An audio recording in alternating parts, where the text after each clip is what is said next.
At Sunday dinner, my sister rolled her eyes and said, "It's cute you still show up, like you matter." My dad chuckled. My mom just kept eating. I took a bite and said nothing. 3 days later, I sold the vacation home and cancelled all their streaming accounts. That night, my brother texted, "Why is everything disconnected?" The family group chat lit up. And then Dad's lawyer called. It was a terrible Sunday family brunch, and honestly, it would have been better if I hadn't come. I knew it the moment I stepped inside and heard no one greet me. The table was already set: eggs, sausage, over-toasted bagels, but everyone was in their own little bubble. My mom was at the sink, rinsing dishes she hadn't even used yet. My dad was in his usual spot by the TV, even though the volume was turned down. Jake gave me a small nod from the far end of the table. And Lindsay was already sipping a mimosa like she was at some rooftop brunch in Manhattan instead of our parents' tacky beige dining room in Ohio. I didn't expect a parade. But it was weird how no one said anything. I pulled out a chair and sat down like I was just some neighbor who showed up by mistake. There were a few minutes of awkward silence, filled only by clinking silverware and Lindsay tapping away on her phone. Then, right as I started buttering my bagel, she looked up and said it. "It's cute you still show up, like you matter." No one gasped. No one told her to knock it off. My dad chuckled. My mom just kept chewing. And I didn't even blink. I didn't say anything. I just sat there, chewing that dry, stale bagel like it was the only thing tethering me to the floor. Even Jake didn't look up. But something cracked inside me. Not a scream, not even a spark. Just a quiet, clean break. I finished eating, said I had to run some errands, and left. The next day, I pulled out my laptop and logged into every streaming service they used, all of which were under my name, because back when they couldn't figure out how to set up subscriptions, I'd done it for them. I paid for it all out of habit. No one ever offered to pitch in or take over. I cancelled everything. Hulu, Netflix, HBO, Spotify. Even the stupid Hallmark movies subscription my mom had begged me to get last December. 3 days later, around 10 p.m., I got a message from Jake. "Why is everything disconnected?" The family group chat blew up after that. Lindsay wrote something about the Wi-Fi being out. Mom asked if the TV was broken. Dad sent a thumbs up for some reason. No one asked me directly. No one thought to. I just watched the chaos unfold like I was sitting in the rafters of a burning building. That same night, I did the other thing. I went into my files and opened the folder labeled TC Property. TC as in Traverse City. The vacation house. Or, as they like to call it, the family getaway. That place had been in my name for 4 years. Transferred by my dad when he was trying to protect it from a potential lien. He told me it was just on paper. That I transfer it back when things calmed down. They never calmed down. He never brought it up again. And I never offered. So I listed it. I didn't even go out there. Just sent the agent the photos I'd taken last summer, told her to price it to move, and by the time Friday rolled around, we had 2 full offers, 1 cash. I accepted. Sent in the closing documents. Friday evening, my phone rang. Unknown number. I picked up. It was my dad's lawyer. The call came in just as I was finishing dinner, spaghetti from a jar, eaten cold over the sink. I wasn't in the mood for anything, and the unknown number flashing across my screen didn't help. But I answered anyway. The man introduced himself as Ronald Beringer. Said he was calling on behalf of my father. He didn't ask how I was.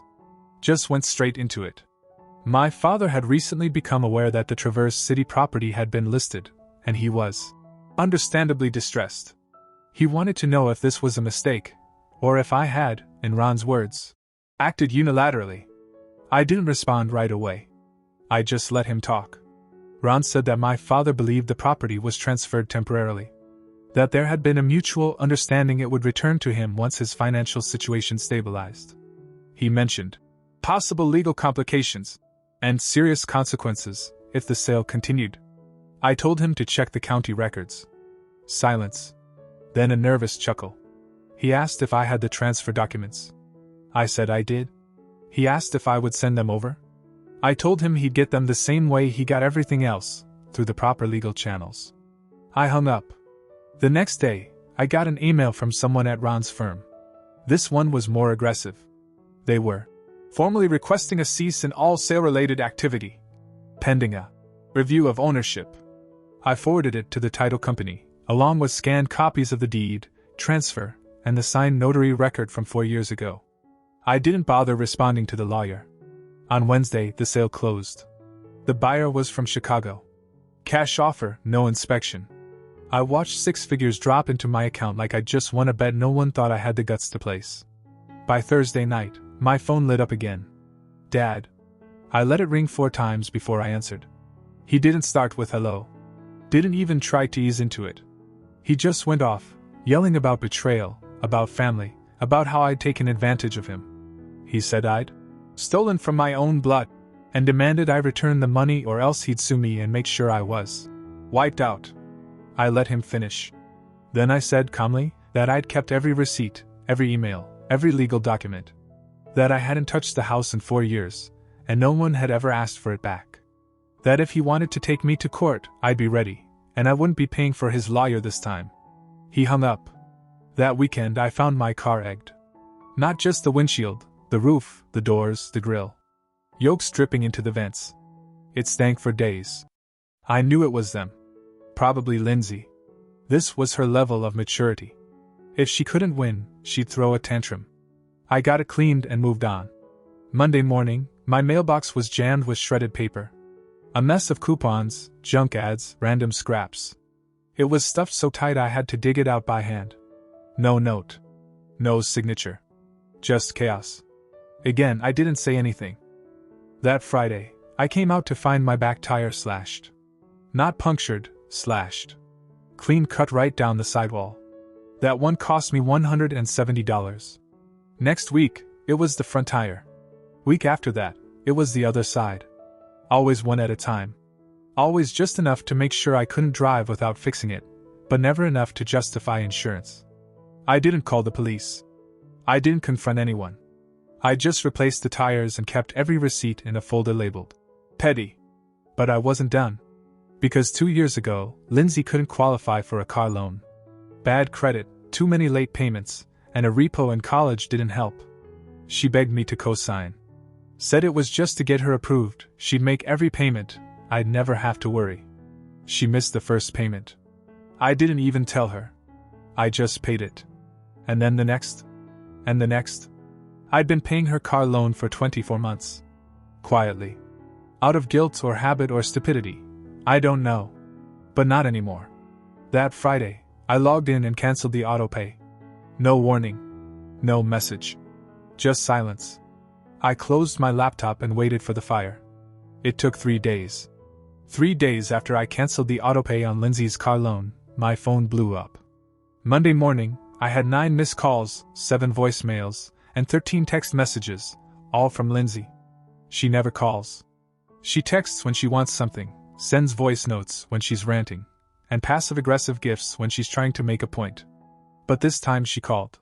Repeatedly. I didn't answer. The text started short. Hey. Did the loan autopay get stuck? Then came the real ones. My car payment just bounced, and I got a late notice. WTF is going on? I swear if you're pulling some kind of power move, Andrew, this is actually serious. I drive to work. Then silence. About 2 hours of it. At 11:32 a.m., the family group chat lit up. Lindsay. Someone's playing games with my account. My car loan didn't go through and I'm past due now. Who knows anything? Jake. Isn't it your loan? Dad. Fix it. Mom. Can someone please explain why there's so much drama lately? We are not this kind of family. I didn't reply. I just watched them talk around me like I was a third party. A hired hand who'd suddenly stopped showing up to do a job they never paid for. At 3:10 p.m., Lindsay dropped a screenshot into the chat. Her online portal, giant red warning across the top. Payment failed. Account overdue. Jake reacted with a thumbs up emoji, probably by accident. I kept reading. She'd written a whole paragraph. About how she was trying to rebuild her credit, and how someone, meaning me, had decided to sabotage that effort out of spite. She said she'd never begged for help, and that she wasn't even sure why Andrew was involved to begin with. Right. I exited the chat and deleted the thread. I was done reading fiction. 2 nights later, I heard from Jake again. Direct message. He didn't ask what happened. He already knew. He'd been living in the middle of it. He just wrote, "They're seriously losing it. I think Dad broke the hallway door. Lindsay's calling everyone she knows. Mom hasn't talked to anyone since yesterday morning." I asked him how he was. He said, "I need to get out of here." I told him I'd be there the next day.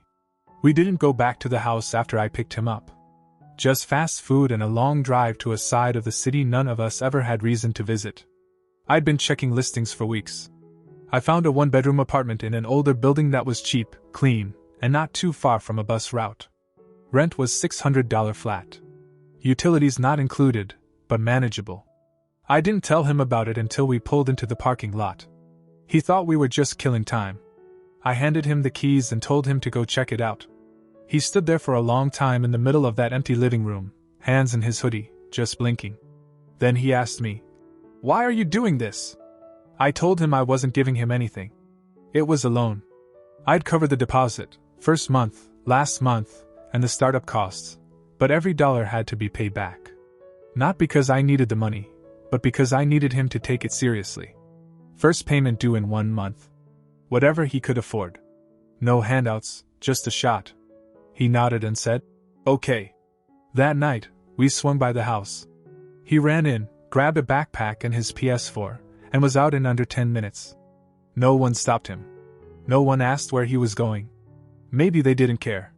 Maybe they knew. I dropped him off with a few groceries, an old mattress I'd hauled over earlier, and a Wi-Fi router I'd set up that morning under his name. At midnight, he texted me, "This is the first time I've heard myself think in months." I didn't reply. I just smiled and closed my phone. Let them panic. Let them scramble. I wasn't done yet. The thing about walking away from your family is, people expect a scene. A dramatic fight. Screaming, doors slamming, maybe someone crying on the porch. But that's not how it happens. It happens when you stop replying. When you stop fixing everything without being asked. When you stop paying, stop explaining, stop showing up. That's when they notice. It had been a few weeks since I cut the cord with Lindsay's car payments and moved Jake out. No one had called me since. Not even Lindsay, which surprised me. She must have been holding out hope I'd cave, send a check, fix her mess like always. But I never did. And she never asked again. I had time now, real time. I wasn't juggling bills I didn't owe or pretending I cared about family brunches where no one made eye contact. I sat down one night, opened my bank statements from the past 2 years, and ran the numbers. I had saved just over $11,000. 11 grand that used to evaporate month after month into Lindsay's Audi. Payments, insurance top-offs, late fees she never told me about. 24 months quietly draining me because she was rebuilding her credit, and I was the reliable one. And then I looked at what I'd spent helping Jake. Rent for the first 2 months. Deposit. The mattress. A couple hundred on groceries, a cheap desk from Craigslist, a bus pass. Altogether? Just under $3,000. And Jake was working now, part-time at a hardware store. He texted me his first payment on the dot, $100 with a screenshot of the transfer. I didn't say anything, but I screenshotted it and saved it in the folder with his lease. He was trying. No excuses, no dramatics. Just trying. A week later, I bumped into Uncle Brad at Safeway, by the eggs. He looked surprised to see me. Asked how I was, then leaned in a little too close like he wanted to whisper without actually whispering. "Your mom says you've been going through something." I smiled.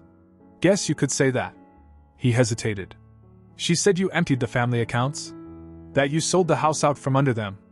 I laughed. "The house that was in my name for 4 years." He looked around, like someone might be listening. "Between you and me, no one really bought that story. They'd been dramatic ever since you were a kid. Everyone knew Lindsay was the favorite." I didn't respond. Then he said, "We're staying out of it. I told your dad that too. But just so you know, not everyone thinks you're the villain here." That hit harder than I thought it would.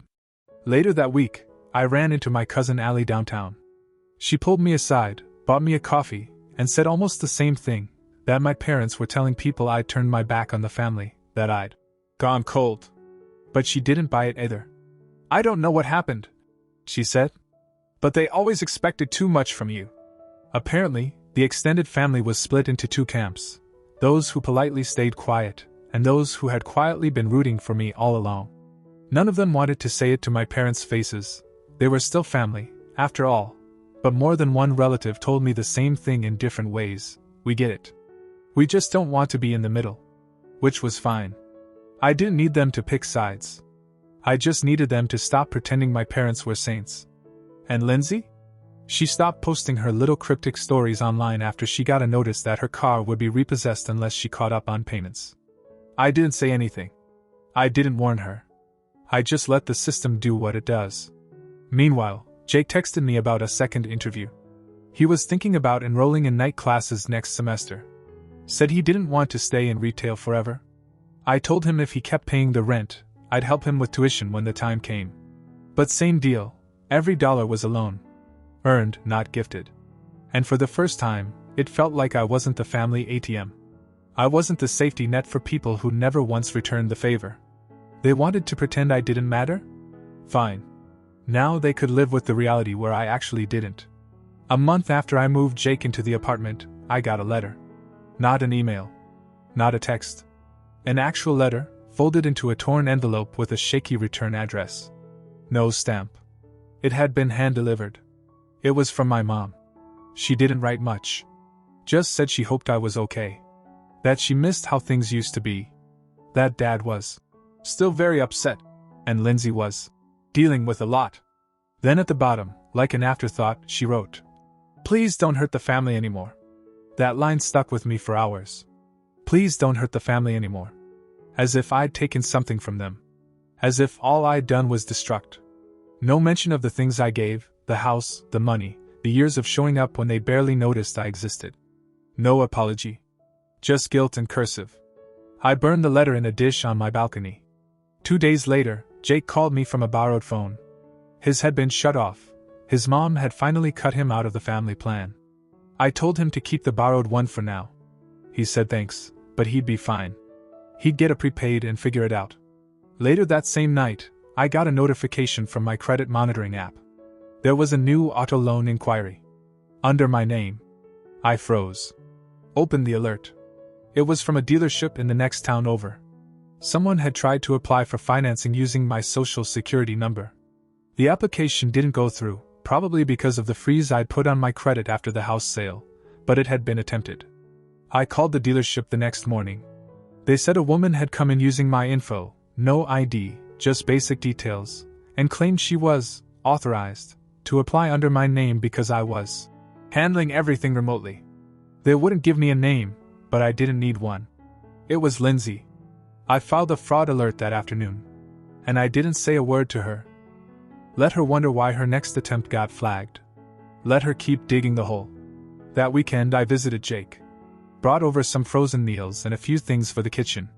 We sat on his ratty couch and watched him try to fix a wobbly chair someone had given him for free.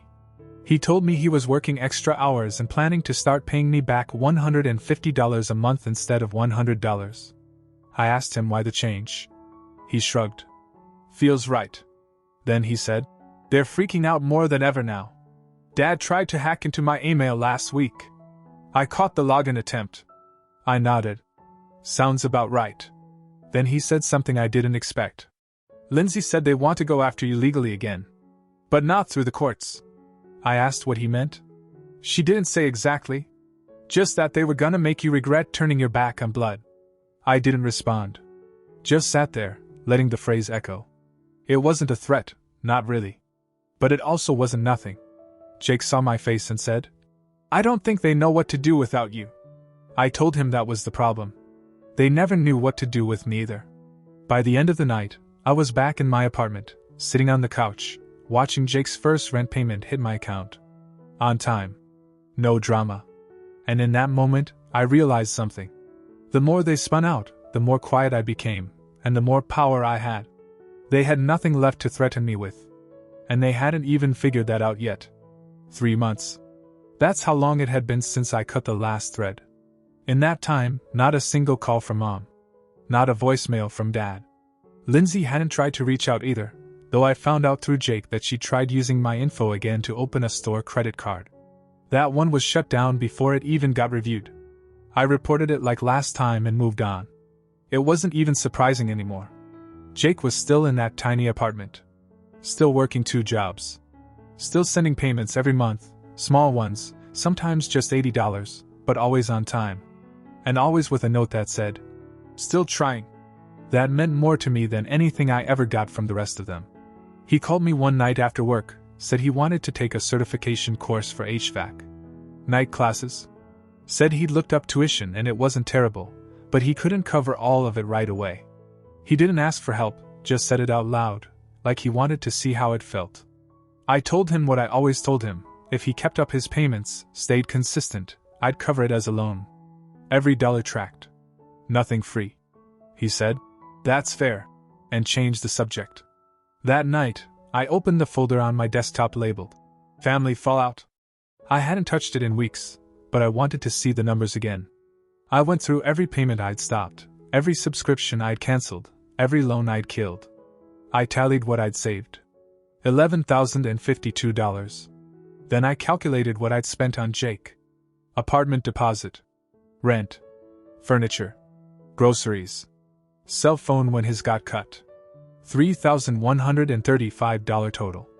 That left me with $7,917 I would have never seen if I'd kept playing the role they cast me in. I hadn't spoken to my parents. They hadn't tried. Jake told me things at the house had gotten strange. Lindsay moved back in temporarily. Dad started locking his office door. Mom took down all the family photos that included me. Like erasing me might reverse the damage. They told the story to whoever would listen. That I'd stolen from them. Turned my back on family. Betrayed them for money. But they always left out the details. The years I paid for everything without asking for credit. The vacation home they signed over to me because they didn't want to deal with taxes. The fact that they laughed while my sister humiliated me at brunch. People noticed those omissions. I saw my Uncle Brad again at a gas station. He nodded at me like he was trying not to cause a scene and said, "Heard they're still mad. Heard you're still winning." I didn't say anything. Just smiled and finished filling my tank. He said, "Most of us think you did the right thing. We just didn't know how to say it without blowing everything up." Then he added, "It's probably a relief to not be needed anymore." And it was. That was exactly it. I wasn't needed. Not anymore.